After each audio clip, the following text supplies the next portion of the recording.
Magandang araw, ako nga pala si Jenny Lakyan mula sa BEd 3A at ito ang aking output number 1. Naalala ko nung ako nasa elementarya, madalas akong umuwi ng maaga para mag-lunch. Para maaga din ako makapunta ng school para maglaro. Ngunit hindi ito pinapayagan ng aking mga magulang dahil kagaya ni Pepe, ako ay sakitin nung ako'y bata pa. Pero dahil sa kakulitan ko, madalas akong tumakas para pumasok na maaga sa eskwela.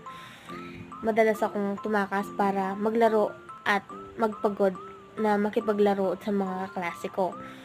At dahil dito, yung isang araw o isang beses na nakatakas ako, nahuli ako ng mama ko and pinuntahan niya ako sa school at pinalo niya ako dun sa harap ng mga kakalaro ko kaya hindi ko siya makakalimutan.